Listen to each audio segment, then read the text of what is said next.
Well, Fred, this is going to be your episode on Bigfoot, so you can fill us in on your research. Well, something new that we have for this show starting and in the future is we're live on Facebook right now with this show. Right. So if questions come in, I'll be able to see the questions on this iPad, and then we can take a break and talk about some of the questions that come in. So this is your show. Fill us in on Bigfoot and what is Bigfoot, and take it away. Okay, here we go. Okay, first of all,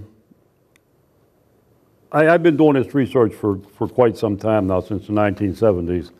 And I'm a firm believer that Bigfoot is either interdimensional or extraterrestrial. So say that from the beginning here. Okay, Bigfoot's been around for quite a bit of time. All right, one of the first recorded reports from a white man was in the 1800s. And they talked about the wild man back then, and they described Bigfoot as he is today. And one of the problems is, if you go back in the 1880s, and you were 2017 today, there's never been a body found. Okay. There's never been a body brought to a lab of a Bigfoot. Now, many people say that they've killed Bigfoot, but where's it at? Which is really odd. So we get into the history first a little bit. The Native Americans, they talk about Bigfoot as a spiritual. He was a spiritual advisor to them. And they say that the moon would come down and the crazy bears would get out, is what they call them.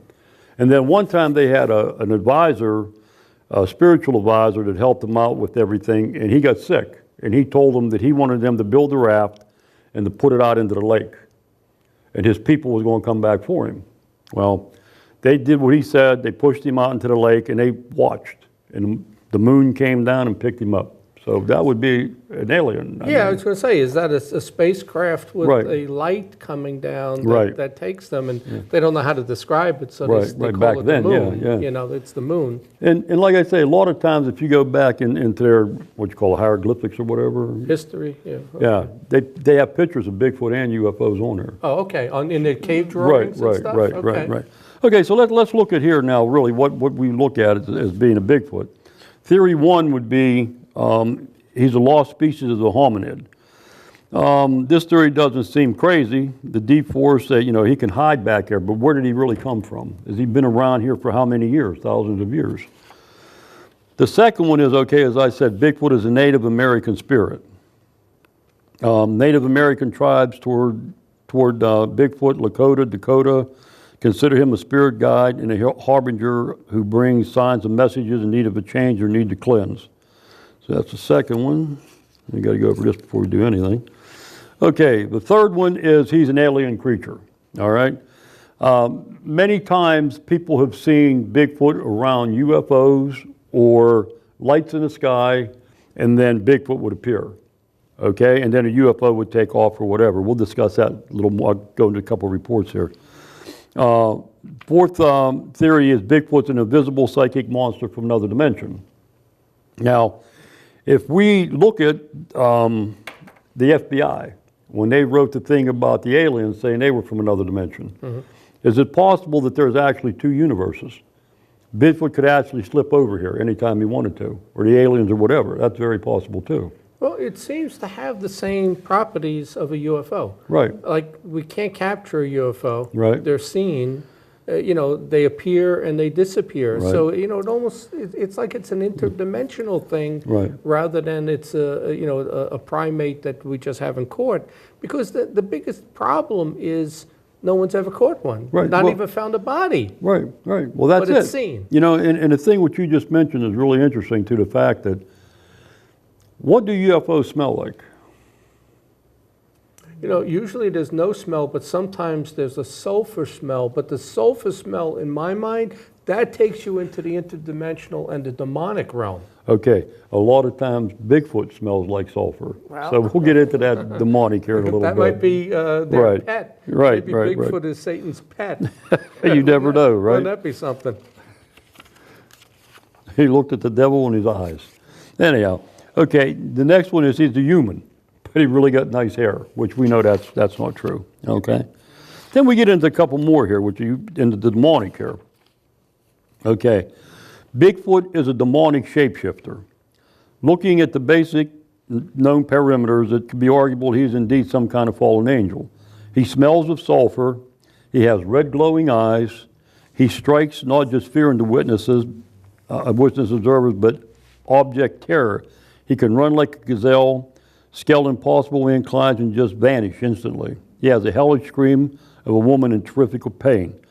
His physical profile includes monstrous proportion compared to humans and a decidedly shaggy goat hair exterior. His catch-all explanation also, just catch-all also fairies, goblins, ghosts, and whatever. But the big thing with the demonic, like I say, the red eyes and the sulfur smell, it's normally somewhere around there. But isn't that the same thing that Mothman? Was there a sulfur smell? No. There was no, but there was red eyes. Red right? eyes, right. It was red eyes. A lot of your cryptids, this is what they say, the ones that are coming down, that are actually extraterrestrial, whatever, have red eyes, and they glow. Okay, like, I don't know, but could it be that they are all demonic? Like I said, if you go back in the 60s and 70s, and like you got John Keel and the rest of them, they all say that they're all demonic. I don't. Yeah, and that theory seemed to have nobody wants to talk about that. I think if we called it a malevolent interdimensional entity, people would say, oh, Right. maybe. Well, it's like when you say it's demonic, they get all. Oh, I don't want to talk about religion, but it's not really religion. No. It's another dimension is what it is, Well, and it's definitely, to me, it's a malevolent interdimensional entity. well, you look at it. We got what, 11 dimensions? Yeah, 11. Okay, so is there really a parallel world out there that we can actually? We have time slips too. Yeah. We go back in time or go ahead in time. I mean, there's been episodes of that, so it's very possible they do the same thing. Well, for all of this stuff to be real, and a lot of people say it, and our next episode is going to be on Jacques Vallée, and why he says the UFOs can't be from outer space. There's too much, if it comes from space, they can't breathe our atmosphere. The gravity would cause problems for them. They probably wouldn't look bipedal and like us. It's just too much. When we get into that, I got a thing I like to say about that. Okay, yeah, go ahead. All right, we'll get into that when we go with your thing here. Yeah. But like I say, there's also another interesting one, and this is a religious one, okay? Okay. The Journal of Mormon History published an investigation into stories suggesting that the Bigfoot creatures are actually Cain from the Bible, who murdered Adam and Eve's other son, Abel. This article was written by Matthew Bowman, who cited a manuscript dating back to 1919. The manuscript tells of a missionary being attacked by a hairy creature whom the missionary drove off in the name of Christ. The event brought up a discussion at the time between missionaries concerning another story from a famed Mormon missionary, David W. Patton, who also had encountered a Bigfoot in Tennessee. Patton described the Bigfoot as having no clothes, hairy and dark. Patton further explained his story from 1835 that Bigfoot wanders the earth, has no home, is very miserable, unable to die, and seeks the souls of lost men. Patton in his story says he rebuked the beast in the name of the Lord Jesus Christ and told him to leave, so Bigfoot departed. So there you go. Again, you tell aliens to leave in the name of Jesus Christ and they leave. You tell Bigfoot to leave in the name of Jesus Christ, he leaves. So what do we have here? And that part is highly ignored by the experts. Right. So you have the theories of the Nephilim, which were really the fallen angels who took human form and were able to mate with women. Maybe, and they said that their kids, the Nephilim, were Right. really, the Cyclops, they were large, 8 feet tall. Right. They were really more creatures and savage. They would kill people and eat them and all of that. Could the Bigfoot be an offspring of them. fallen angels, Right. That's it. The red eyes and the sulfur, to me, when you talk about red eyes and sulfur, you're talking about, to me, this interdimensional, demonic, malevolent creature. Well, like I say, a lot of people say that, just to look at these things scares you. I mean, something 8, 9 foot tall, looking down at you. But everybody, everybody likes them. We have here, before we go any further, these are actually casts that were taken of Bigfoot tracks. Okay. This one right here is... Why don't you hold it up so they can see it on the screen? One at a time. Just tell us about each. Okay. This one here, it was taken from, I think, up in eastern Pennsylvania. And as you can see how big it is, okay? Now, the next one here, oh my. This one here was cast by Paul Johnson, Dr. Paul Johnson, who teaches chemistry at Duquesne. Why is that one so thick, compared to the others? Well, this was how... Well, it would have been a deeper footprint one, right. in mud or This was something. actually done on day after Christmas in 1974 in North Hills. Okay. The park up there, allegedly the Bigfoot came and watching the lights on a Christmas tree. And they called Paul up, and Paul and another person went up there the next day and found these tracks. So that's that. And then this in here is also from eastern Pennsylvania, somewhere out there. We don't have the exact place or anything. All right. There's a question here that came through on the Facebook, since we're streaming live on Facebook right now. There's a question that says, how many Bigfoots have been seen in western Pennsylvania? You have any idea? Numerous. Numerous, yeah. Because, I mean, like MUFON, you do this for MUFON. Right. But MUFON's not the reporting site for Bigfoot. Right. We get Bigfoot cases because people think it's involved with a UFO. We get quite a bit of cases in Westmoreland County and Fayette County. Dunbar, Pennsylvania is really hot. What's the mountain range? Whole of Chestnut Ridge. Chestnut Ridge, the whole area from Chestnut Ridge down into West Virginia. I'd say you got quite a bit of reports there that in the last couple of years. Okay. So, well, how many did MUFON get? Did you have that? Like how many reports? We never got, well, we got 95 from 1995 till now. Okay. Okay, but again, when you're looking at it, we'll get into the three groups of people that investigate investigate Bigfoot, but it's like people don't want to report it. Yeah. Because they're afraid they'll make fun of them and this and that. And that's really interesting too with the UFO thing. Okay, if you go with the UFOs, the government don't want us to believe there's UFOs, right? So now all of a sudden the Bigfoot came out and everybody was doing Bigfoot, so now the government don't want us to believe in Bigfoot. So don't you find, how could there be a Bigfoot with a UFO if there's not a UFO? Right.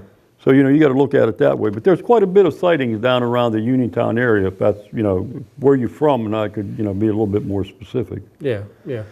All right, so there's three types of people that investigate Bigfoot. You have the people that believe that Bigfoot is actually a flesh and blood creature. All right, now, you put a UFO with them, they won't even take the case. They won't even talk to it. Right. The same with MUFON. A few years ago, if you said there was a Bigfoot with a UFO, they'd give it to somebody else. They didn't want to investigate it. But now, thank God, MUFON's starting to really investigate this and look into all these creatures and that. Well, they always had a category on the report for entity, right? But that report that they have is totally wrong. Yeah. Because they'll normally put 2 or 3. We had 2 reports today of entities on a report that came, 2 different reports came in today. Yeah. Already. So now, again. But technically, entity could be anything. An entity could be a ghost, it could be an alien, a gray, a Bigfoot. Well, it's any creature seen with the UFO, right? I've seen that we've had quite a bit of dwarfs, trolls. We had a couple troll reports, fairies. And even recently? This was back about 5 years ago, yeah. Because that's how they used to describe them years ago, right. And then that seemed to disappear, and then you got the grays and Bigfoots and different things. This all goes in with Jacques' theories here. Yeah, it's interdimensional. I think it is. Okay, then you got the second theory, people that believe that, Bigfoot is either interdimensional or he's alien, all right? Now, most people, I have given presentations on this, and I've actually had people get up and walk out. All right, they'll say that I don't believe this is nothing but bull crap, and they get up and walk out. They don't want to hear it. And then the next group is they say that yeah, they could be one or two. They could either be interdimensional or flesh and blood. Now you take Pennsylvania or the western side of the eastern side of the country compared to the western side. We have quite a bit of three-toed prints here. Now you talk to a one that says he's a creature, that's interbreeding. Well, all animals interbreed mostly, okay? So it can be. Now, there you have three toes, four toes, and five toes. We've been finding a lot of three-toed prints down in West Virginia lately, so I don't know what it is. Now, also with this, I really am not going to get into it, but you have the dog man. You ever hear of the dog man? Yeah, I've heard you say that a lot, and I think in one of our prior shows you finally clarified for me that that's really a werewolf, right? A werewolf type, yeah. It's actually like a Bigfoot, but they call it the wolf dog or the wolf man or whatever. And we've had a sighting down there in Hancock County where I lived back last year. And we started investigating and we found some weird tracks down there. Again, where do these things come from and where do they go? We have no idea. Is that location where you said it seemed like they had built a bed and the trees were collapsed and stuff? Is there any update on that? Like, have you found anything else? We went down there.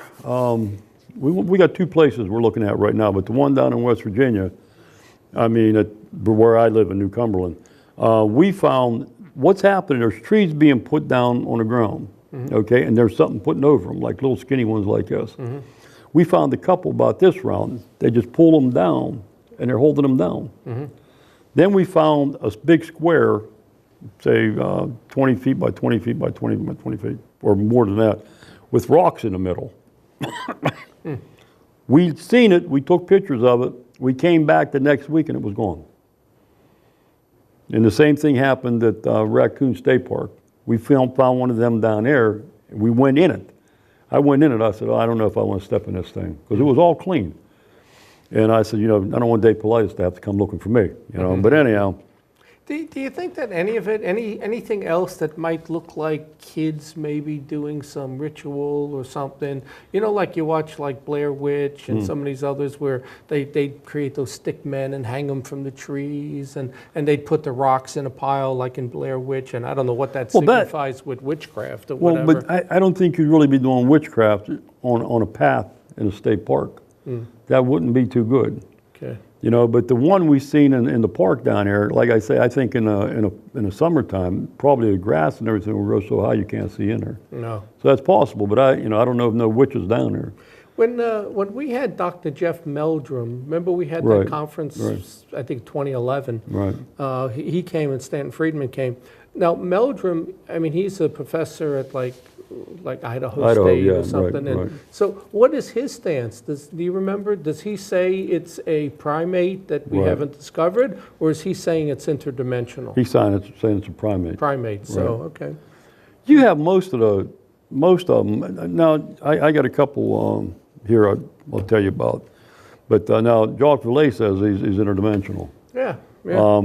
But most people that investigate Bigfoot now, they're starting to come over. I think you really have two of them. I think you have the interdimensional, and I think you have the flesh and blood. The interdimensional, I think, are brought here to watch over them, the other ones. Then I think the dog man is here to watch over the interdimensional ones. Oh, that's. I mean, that's, you know, you get into the theory here, you don't know what, you know. Yeah. You know, I had some statistics, and I didn't bring them with me, about what percentage of creatures on Earth that we have found. I mean, like, this is from, you know, biologists, whatever.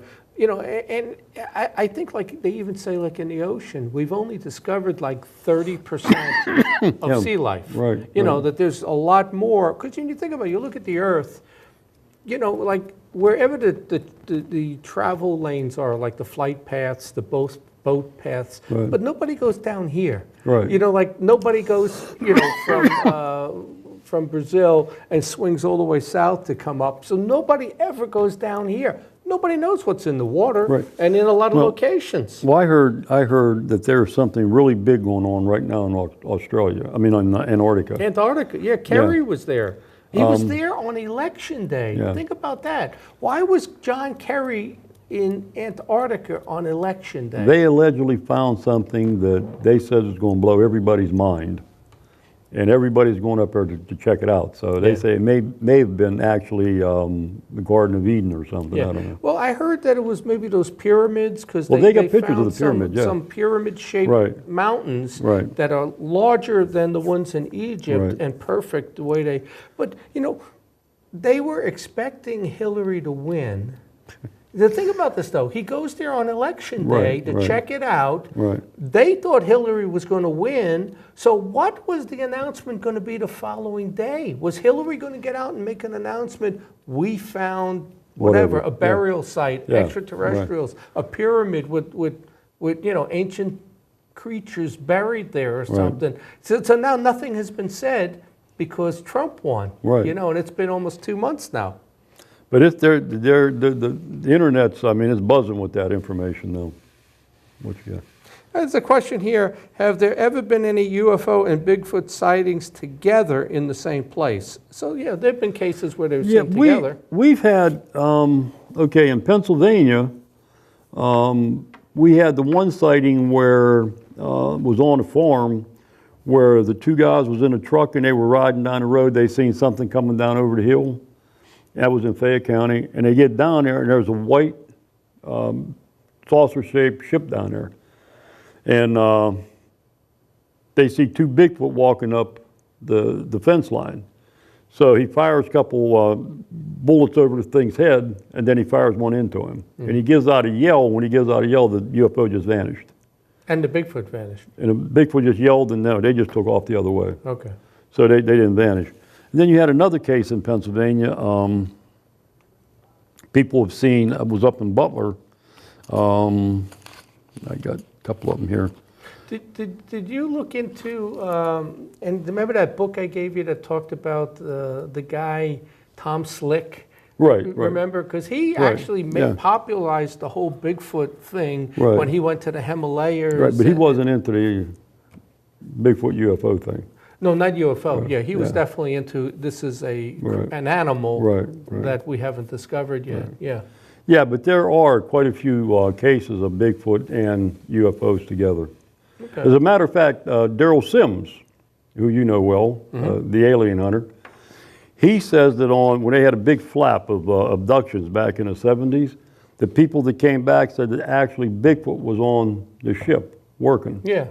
I mean, and they weren't animals, they were working. So, I mean, who is Bigfoot? I mean, is he with them? In 1973, when we had all the UFOs across Pennsylvania, from Pascagoula, Mississippi, up to Mississippi, across Pennsylvania, and Stan Gordon says that there was a lot of Bigfoot reports made, and they were seen with the UFOs. Well, most of the ones back in the 70s, again, that we seen in the 73, 74, 5, 6, 7, was UFOs with Bigfoot. So. But it's weird how it just keeps changing. What was shown to people in ancient times, what was shown to people 100 years ago, 50 years ago, and now it's some other type creature. It goes with the time. It almost everything changes, and this is what's really interesting about this whole field lately. I've really been. I sat down the other day. I mean, I'm being honest here, and had a couple of beers, and I'm sitting and I'm reading some stuff. Yeah. And the stuff with Valet was talking about 1,800 UFOs. Think about them. I mean, I want to talk about them too a little bit. I've been really interesting. But it's the same thing with Bigfoot. I mean, nobody really talked about Bigfoot until, 53, when Jerry Klein found the print out in California. Yeah. And it was a Bigfoot. And then Patterson Gimbel film, where they filmed it. And that's when it really came in. Then after that, it's like Dogman.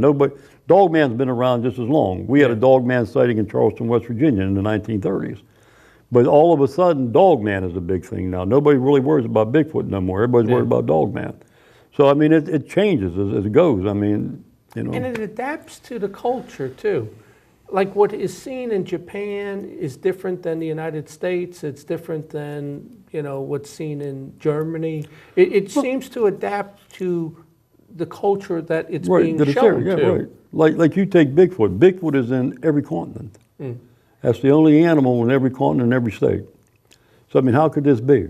So, how many Bigfoot are there? But then they look different, too. Like in the Himalayas, they're white, right? Yeah. You got the Yeti down in Australia. And like I say, with that, they're paranormal down there. They called them para-apes back in the day. You know, they went with it. Then you got it here, and then you got out here. We got the skinny ones that look like us. They're smaller. Their face don't have that much hair. Their hands don't have hair on them. Their body is, you know, out there, they're gorilla looking. Here, they're actually human looking. Did the Indians call it Wendigo? Yeah, or is some that of something them. else? No, that was one of them, Wendigo. Yeah, but the Wendigo was like violent. I mean, that's one that I don't think you get involved in. Well, they say that some of the Bigfoot could actually become violent. I mean, it depends. I mean, you look at, what was it? Well, there's accidentally been shootings where they killed a small one, let's say, and wasn't there one where the Ape Bigfoots Canyon. came and they were in a cabin and they It were was shaking? Ape Canyon. Yeah, they were shaking the cabin. Fred Beck, I think his name was. But he said, too, Bigfoot to him was an interdimensional creature. Yeah, I They agree. had to be interdimensional. All right, Fred, we're about out of time, so sum it up, one last statement or anything about Bigfoot. If you ever see a UFO and a Bigfoot together, email me at fred@ufo.com. Or they can report it to MUFON and you get the case. I get the case, right. All right, well, that's good. That's our show on Bigfoot. Thanks, Fred.